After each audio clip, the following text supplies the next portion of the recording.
Hello everybody, it is Indy Meets Disney, and we are on the lookout today for another part of our series. Yes, so we have been starting a series called Distinctly Indy, which is our home state, Indiana. We do a lot of Disney content, but we want to bring you a little bit of Indiana content too, since we love our home state. And what are we going to be bringing the people today? Today we are looking out for another specific type of food today. This is another Indiana staple. They say it should be the Indiana official sandwich. Should be. Hasn't made it there yet, but today we're looking for Ba-ba-bum. the big bad Indiana tenderloin. So this sandwich has a history in Indiana. It does. So this one got its start up in Huntington, Indiana by a German immigrant. So he was out selling sandwiches in a cart around the courthouse, and he came up with a clever idea. So a lot of you probably heard of Wiener Schnitzel, and that is veal that's pounded thinly, breaded, and sold. Well, he came up with the idea to take pork, pound it thinly, and bread it and sell it, and it became a big hit. People loved it here in Indiana. So he put it on a bun, sold it as a pork tenderloin, and the rest is history. He decided to open up a restaurant there in Huntington. That restaurant is actually still open. You can go up there and try the original tenderloin. But it took off in Indiana. It's all over the state now. People in Indiana love it. It's a big hit. I actually read the other day a guy in one particular restaurant. He goes down to Florida. He loves tenderloin so much, he buys up 30 just to take with him to Florida, so he doesn't get sad when he's down there in Florida over the winter. He's got tenderloins with him. That's how much the people of Indiana love their tenderloins. We are dedicated to our tenderloins, absolutely. So we plan on visiting several places. We're not sure exactly how many we're going to visit yet. Maybe 3, maybe 4 places that have deemed themselves to have really great tenderloins. But what are you going to be looking for in your tenderloin? First off, I'm looking for flavor. A good Indiana tenderloin has some good flavor in their breading. It can't be just a plain, straight out of the freezer, made by a machine tenderloin. Right. It's got to be handmade, have some nice flavor in that breading. It needs to have a nice, pounding out of that pork, but I don't like it too thin. But I like it to be a nice thin, kind of falling off the bun a little bit. Yes. It can't be just a nice circle, but it needs to be falling off the bun a little bit, have a nice shape, a nice size, and nice flavor. Yeah, and I agree with that completely. It needs to have a really good seasoning with the breading. And I agree that if it's just a circle, that probably means it's not handmade. So if it's just exactly the size of the bun, it's not a handmade tenderloin. So that's the things we're going to be looking for today. So we invite you to join along with us to be able to find the perfect and the best Indiana breaded pork tenderloin. That's right. Super excited about this one. Let's go do this.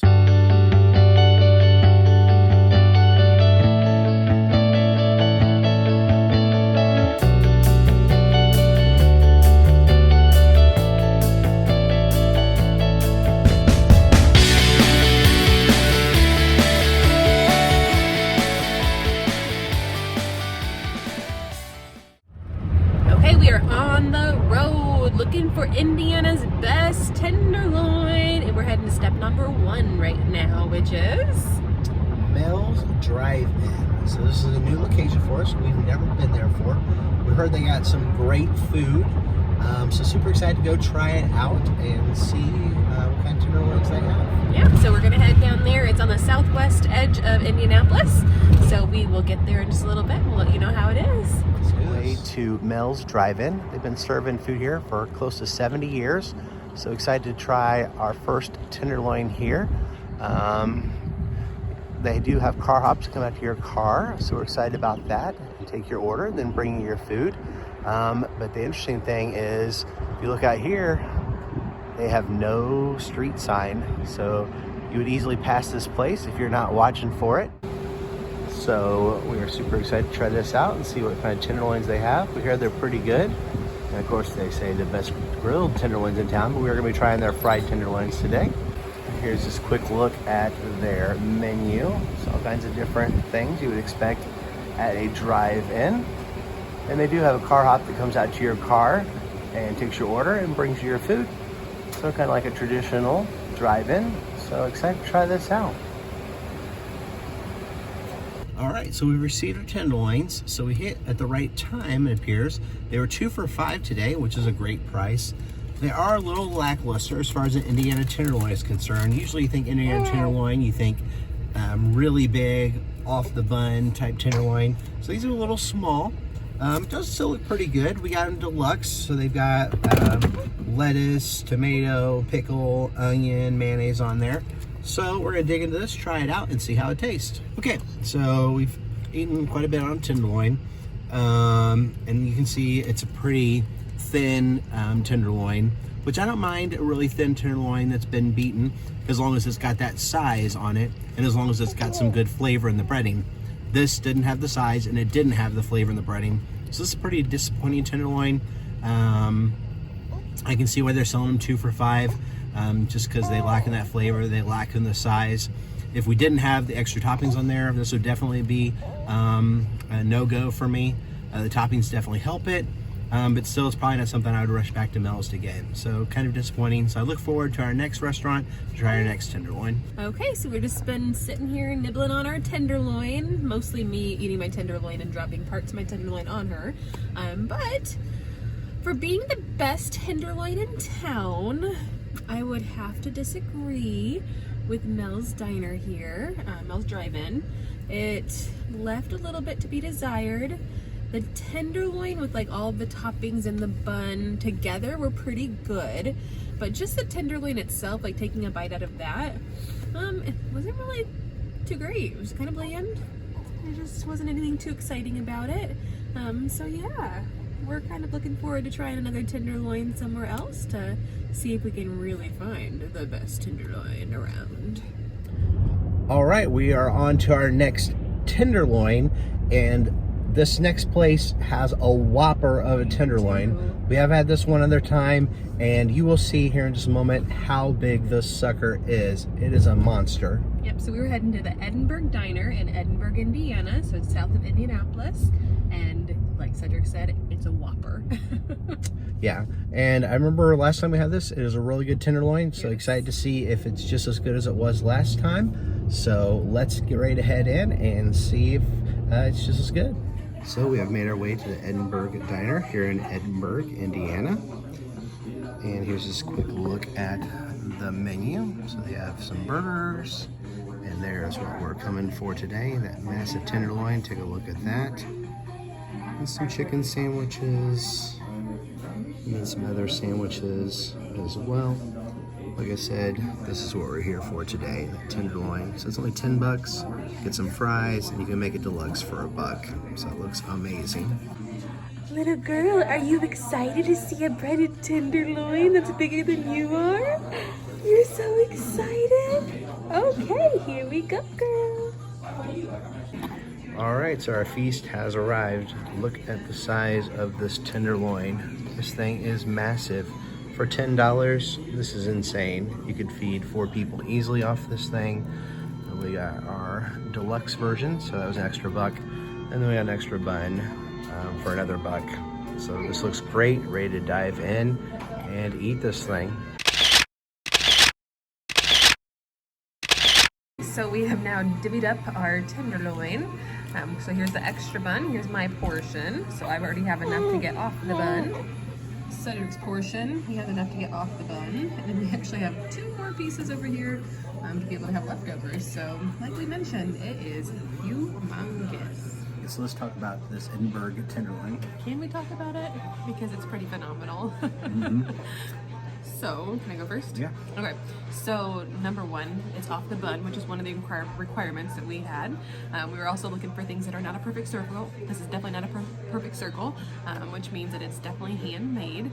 The seasoning is delicious on it, and it's just really great. And I love the fact that we can get leftovers too. So it's great seasoning. What do you think? Yeah, I totally agree. The seasoning on it is phenomenal. It's got great seasoning.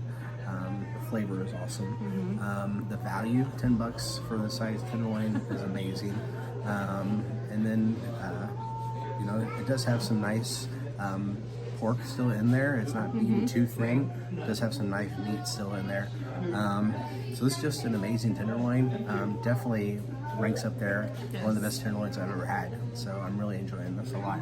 It's definitely worth the drive down here to Edinburgh for this tenderloin. Definitely is. And I was thinking about it, like $10 for a tenderloin for this giant one. Like basically it's gonna feed us for like 4 times, so it's $2.50 each. So. We are continuing our search for the best Indiana tenderloin, and we can't have that search without going to the home of the tenderloin, Huntington, Indiana. Yes, we are looking forward to going to this place for a couple of reasons. Number one, hello, birthplace of the tenderloin. It's got to be good, right? And then number 2, Huntington University is my alma mater. Woo! I graduated from college there. Go Foresters!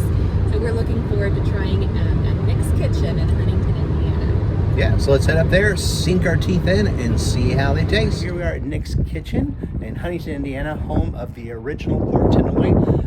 We're right down the few blocks. Nick began selling the original pork schnitzel, where we know now the pork tenderloin. Super excited to go in and try it out. Yes, we are excited. So come along with us and let's see how it is. All right, let's do this. We've made it into Nick's Kitchen. So the taste of Huntington for over 100 years, it says.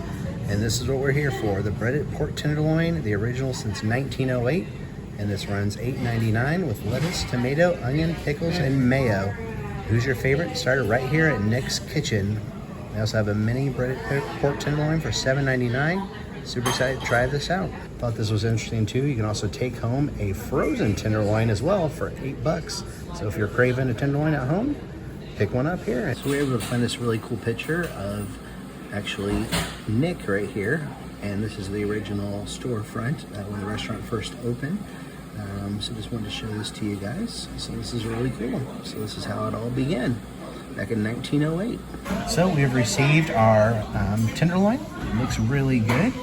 Got all those toppings on top of it. Doesn't look too thin and is a nice size. It looks a little small. That's because they cut it in half for us. So here's the other half. And we are ready to dive in, try this out, and see how it tastes. Okay, we've sat down here in Nick's Kitchen. We are eating our breaded tenderloin. And Cedric, what are your thoughts? So I'm really enjoying this. So it's not like any other tenderloin I've ever had before. It reminds me a whole lot more of the schnitzel, which was Nick's original concept when he started selling them. So the focus isn't on the breading, which a lot of pork tenderloins, their focus is on the breading. Yeah. This is more the focus is on the meat, which I'm okay with that. I really enjoy tasting the meat when I eat this, and not being taken away by the breading. So it's a good tenderloin. Yeah, so my thoughts on it, the bun, first of all, it looked like it was homemade. We asked about it. It's not homemade, but it's a really great bun. And I agree about the meat. The meat is delicious. So it's really pounded out pretty well, but it's not overly thin. The seasoning, I do wish there was a little bit more seasoning. I like the seasoning at Edinburgh Diner a little bit more, a lot more actually, but the meat itself here is really great. And you have toppings on it as well, lots of toppings. So it was a really, really great tenderloin. I recommend it. Okay, we are headed to our 4th and final stop for our breaded tenderloin. Where are we headed? So we're not going to reveal the name yet because it's going to be kind of a surprise. All I can say is it's going to be out of this world. So super excited. We've heard good things about the tenderloin at this place. So we'll see how it is when we get there.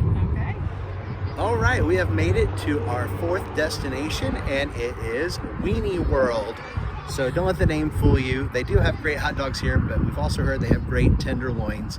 So underneath this old gas station canopy here is a very unique restaurant. Yeah, so it is housed here in Newcastle, Indiana. That's where you can find Weenie World if you want to find this tenderloin for yourself. So we're gonna hop on in. There's no place to eat inside, so we're gonna walk up to the ordering place, get our tenderloin, and check this place out. All right, let's do this. Okay, just looking at the menu, you see they have all kinds of great sandwiches, sides, ice cream, slushes, hand-dipped ice cream, soft serve, different beverages. But what we're here for is that yummy, tasty tenderloin.